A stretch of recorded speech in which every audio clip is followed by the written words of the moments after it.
ഇന്ന് നമുക്ക് ഒരു അടിപൊളി എന്ന് പറയാം ഒരു ലോഡഡ് ഫ്രൈസ് ഉണ്ടാക്കിയല്ലോ.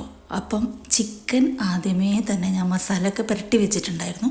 സാധാരണ നമ്മൾ ചിക്കൻ ഫ്രൈ ചെയ്യുമ്പോഴുള്ള മസാല തന്നെ കേട്ടോ.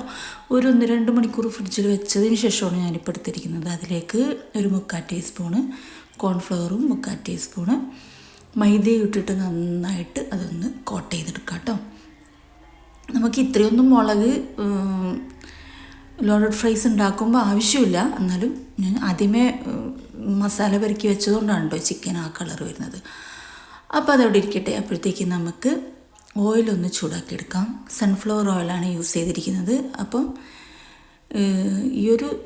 ശരിക്കും ഇതിൻ്റെ ടേസ്റ്റൊക്കെ നമ്മൾ കടകളിൽ നിന്നൊക്കെ വാങ്ങിച്ച് കഴിക്കുന്നതിൻ്റെ അതേ ടേസ്റ്റാണ് കേട്ടോ. ഒരു ടേസ്റ്റ് വ്യത്യാസമില്ല. പിന്നെ ചിലവർ ഇതിൽ മയോണീസ് ചേർക്കും. ഞാനിതിൽ മയോണീസ് ചേർക്കണില്ല. അപ്പോൾ ഓയിൽ ചൂടായി വന്നതിന് ശേഷം നമുക്ക് ഫ്രഞ്ച് ഫ്രൈസ് ഒന്ന് ഫ്രൈ ചെയ്തെടുക്കാം. ഞാനിത് ഫ്രീസ്ഡ് ആയിട്ടുള്ളതാണ് വാങ്ങിച്ചിരിക്കുന്നത്. അപ്പോൾ അത് നമ്മൾ എണ്ണയിലേക്ക് ഇടുമ്പോൾ ചെറിയൊരു പൊട്ടലോ ചീറ്റലൊക്കെ ഉണ്ടാവും. അത് മൈൻഡ് ചെയ്യണ്ട. അപ്പോൾ നല്ല ഹൈ ഫ്ലെയിമിൽ വെച്ചിട്ട് ഇതൊന്ന് നമുക്ക് ഫ്രൈ ചെയ്തെടുക്കാം. നേരിയൊരു ഗോൾഡൻ ബ്രൗൺ കളറാകുമ്പോൾ എടുത്ത് മാറ്റാം കേട്ടോ. അങ്ങനെ എല്ലാം ഒന്ന് ഫ്രൈ ചെയ്തെടുക്കാം കേട്ടോ. അതിനുശേഷം ഇതിലേക്ക് ഇതേ ഓയിലേക്ക് തന്നെ നമ്മുടെ ചിക്കൻ ഒന്ന് ഫ്രൈ ചെയ്തെടുക്കാം കേട്ടോ. നല്ല ഹൈ ഫ്ലെയിമിലിട്ട് തന്നെ ഫ്രൈ ചെയ്യുക. ചെറിയ ചെറിയ കുഞ്ഞി പീസായതുകൊണ്ട് പെട്ടെന്ന് ഫ്രൈ ആയി കിട്ടും. അപ്പോൾ അതൊന്ന് ഫ്രൈ ചെയ്തെടുത്തിട്ട് അതും മാറ്റി വെക്കുക. അതിനുശേഷം നമുക്ക് ഒരു വൈറ്റ് സോസ് ഉണ്ടാക്കിയെടുക്കാനുണ്ട്. ഞാൻ പറഞ്ഞല്ലോ ചിലവർ ഇതിൽ മയോണീസാണ് ചേർക്കുന്നത്. ഞാൻ മയോണീസ് അത്ര ഹെൽത്തി അല്ലാത്തതുകൊണ്ട് ഞാൻ വൈറ്റ് സോസാണ് കേട്ടോ ചേർക്കുന്നത്. അതിലേക്ക് ബട്ടർ ഇട്ട് കൊടുക്കുക. ബട്ടർ ഇപ്പോൾ ഇത്തിരി കൂടുതലാണ് ഇട്ടിരിക്കുന്നത്. ഇത്രയൊന്നും വേണ്ട. ഒരു 2 അതിൻ്റെ നേരെ പകുതി മതി കേട്ടോ.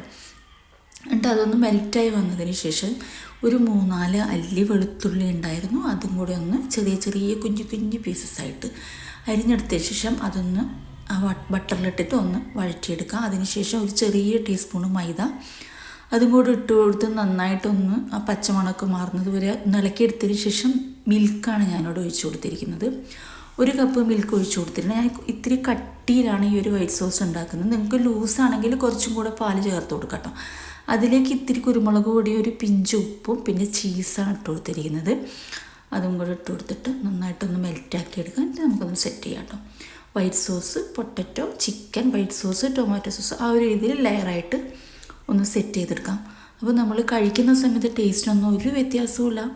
അപ്പോൾ എന്തെങ്കിലും അഭിപ്രായങ്ങളുണ്ടെങ്കിൽ കമൻറ്റ് ബോക്സിലൂടെ അറിയിക്കാം. പിന്നെ ആകെ ഇതിൽ വരുന്നത് ചിക്കന് കുറച്ച് കളർ കൂടി എന്നുള്ളതേ ഉള്ളൂ. അതായത് ടേസ്റ്റൊക്കെ അടിപൊളി ടേസ്റ്റ്. അപ്പോൾ ട്രൈ ചെയ്ത് നോക്കിയിട്ട് ഫീഡ്ബാക്ക് അറിയിക്കുക. ചാനലൊന്ന് സപ്പോർട്ട് ചെയ്യുക. Okay, thank you.